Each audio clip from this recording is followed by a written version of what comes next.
Episode की शुरुआत ध्रुव तारा की जय वरमाला से होती है। पृथ्वी चंद्रा को बताता है कि वह शादी से भाग गई है।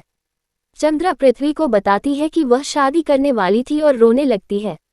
पृथ्वी चंद्रा को सांत्वना देता है और उसे शांत करने के लिए एक गिलास पानी देता है।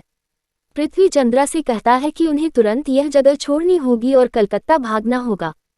चंद्रा पृथ्वी को बताता है कि कलकत्ता में एक थिएटर कलाकार को बहुत सम्मान मिलता है और वे एक खुशहाल जीवन जिएंगे। पंडित जी मास्टर को कन्यादान अनुष्ठान के लिए बैठने के लिए कहते हैं। मास्टर बैठते हैं और वह पंडित जी के अनुसार अनुष्ठान करते हैं।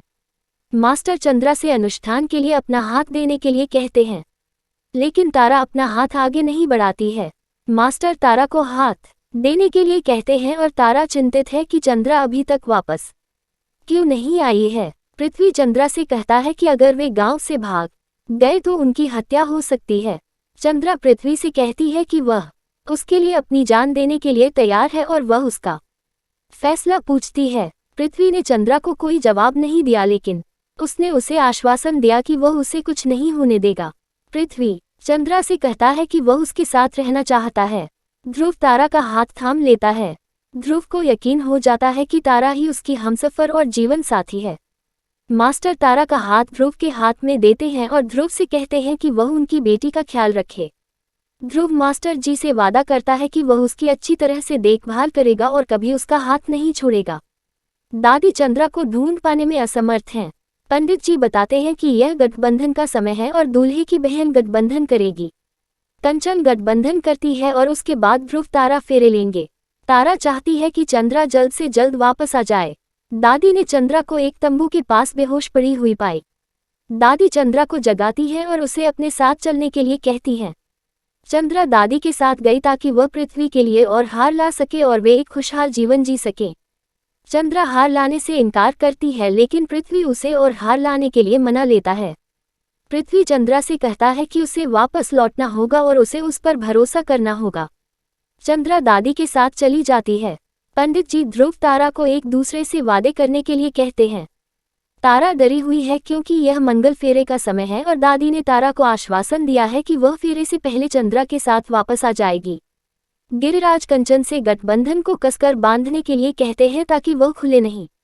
तारा कान्हाजी से उसे रास्ता दिखाने के लिए कहती है क्योंकि वह पाप करना चाहती है। मास्टर पंडित जी से कहते हैं कि वह अपनी बेटी को राधा कृष्ण का एक विशेष घूंघट देना चाहते हैं। तारा घूंघट पहनती है क्योंकि मास्टर उसे बताते हैं कि कान्हाजी उसका अच्छा होना चाहते हैं। तारा सोचती है कि यह कान्हाजी की निशानी है और वह चाहते हैं कि वह ध्रुव से शादी करे। दादी पहुंचने के लिए उपलब्ध नहीं होती है और फेरे शुरू हो जाते हैं। हर कोई ध्रुव तारा पर फूलों की पंखुड़ियां बरसाता है। ध्रुव तारा का हाथ पकड़कर आगे बढ़ता है। आते समय चंद्रा को चोट लग जाती है। पंडित जी ध्रुव से तारा के गले में मंगलसूत्र बांधने और उसकी मांग में सिंदूर भरने को कहते हैं। तारा चिंतित है क्योंकि उसे घूंघट हटाना पड़ेगा।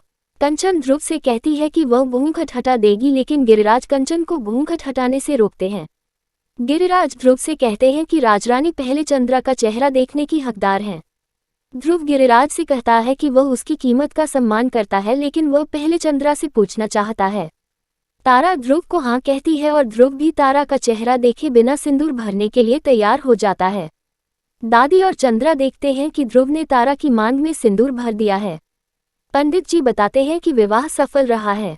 उर्वशी को पता चलता है कि चंद्रा के गले में हार गायब है।